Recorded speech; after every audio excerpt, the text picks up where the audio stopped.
The year is 2025. High above the Earth's atmosphere, a streak of light cuts through the morning sky. It's not a meteor, not debris, and definitely not a satellite. NORAD tracks it for 10 seconds before it vanishes from radar, moving faster than any known aircraft. Then comes the impact. A sonic boom ripples across the Nevada desert, shattering windows and shaking the ground from Groom Lake to Las Vegas. A column of dust rises, glowing faintly with heat.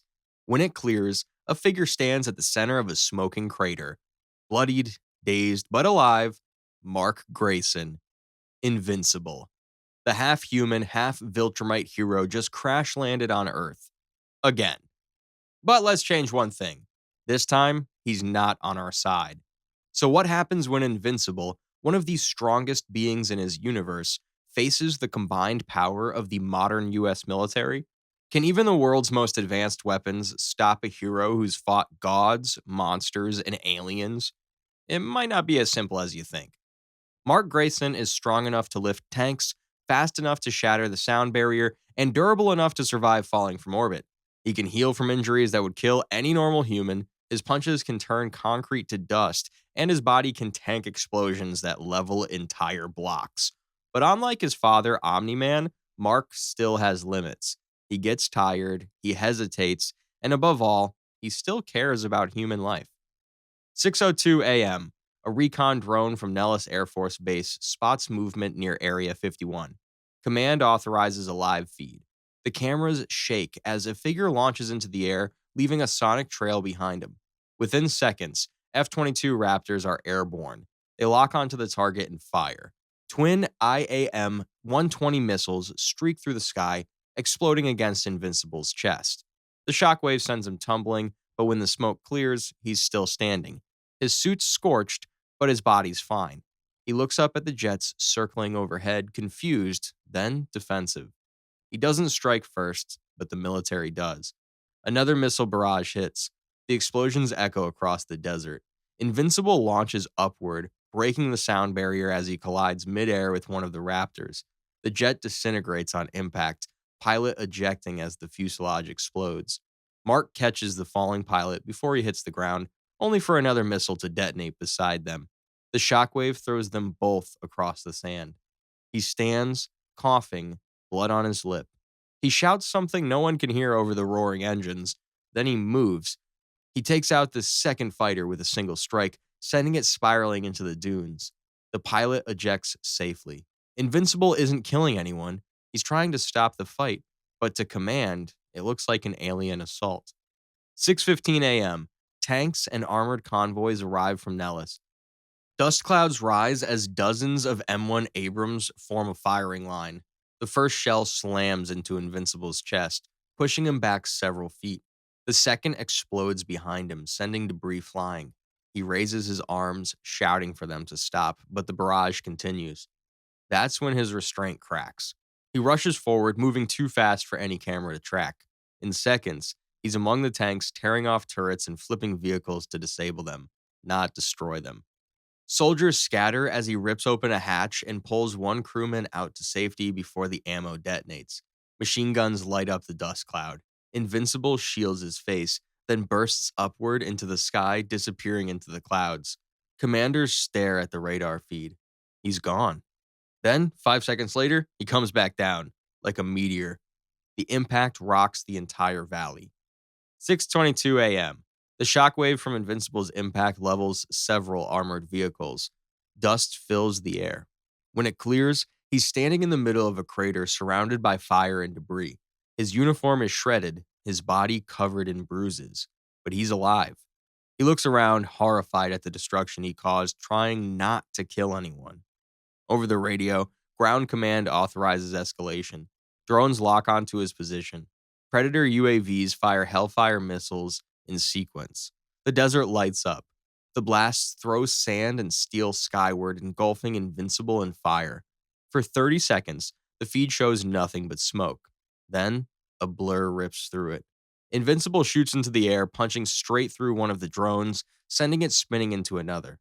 Both explode midair. He smashes a third to pieces with a single hit, scattering wreckage across the desert. But he's losing control. Every missile, every shot pushes him closer to the line he swore never to cross. 6:30 a.m. At Nellis Air Force Base, evacuation orders sound. Hangars empty, runways clear. Soldiers watch the radar light up as the unidentified flying object turns directly towards them. Invincible streaks across the desert at Mach 2, shockwaves rattling every window from Groom Lake to Las Vegas. Anti air batteries fire, surface to air missiles launch in volleys, detonating around him. The sky becomes a web of fire. He breaks through it. Invincible hits the tarmac like a comet, the explosion throwing vehicles into the air. Tanks slide sideways from the shockwave. Hangar doors rip off their hinges. He stands amid the smoke, breathing hard, fists clenched.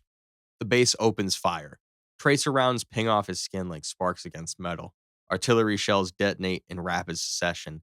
The airfield disappears under a storm of explosions. When the dust settles, he's still standing. Burned, bruised, but standing. He grabs one of the anti air cannons by its barrel and crushes it, molten steel dripping between his fingers. Another shell hits him in the back, knocking him to one knee. He exhales, growls in frustration, and rockets forward, tearing straight through the bunker that fired it. He's done holding back. 6:41 a.m. An AC-130 gunship circles overhead, raining fire from above.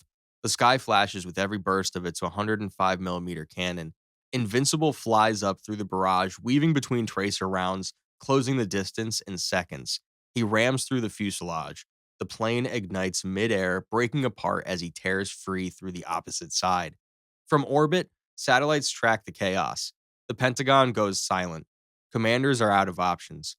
One general mutters the words nobody wanted to say: nuclear protocol. A B-2 Spirit bomber lifts off from Whiteman Air Force Base, carrying a low-yield tactical warhead. Target coordinates: Nellis Air Force Base. Invincible hovers above the desert, scanning the wreckage below. He sees medics pulling survivors from burning vehicles. He doesn't want to fight anymore, but the war machine isn't stopping. He hears the missile long before he sees it, a distant whistle cutting through the air. His instincts take over. He rockets upward, intercepting it mid-flight. The impact blinds the cameras. The explosion turns the morning sky into fire. For miles, the desert burns. 7:03 a.m. When the flames fade, radar picks up movement inside the blast zone. A single figure, barely standing, rising from the crater. His costume is gone. His skin was blistered and bleeding. But he's breathing. Invincible survived a nuclear detonation. The military can't believe what they're seeing. Commanders hesitate, unsure if they're witnessing a miracle or the beginning of something worse. The crater glows red from the blast. Smoke rolls across the desert as Invincible staggers to his feet, every breath heavy, his body shaking. His healing factor is working overtime, muscle fibers knitting back together, blood burning away under the heat. He looks around, nothing but ruin. No soldiers, no planes, no sound but the wind.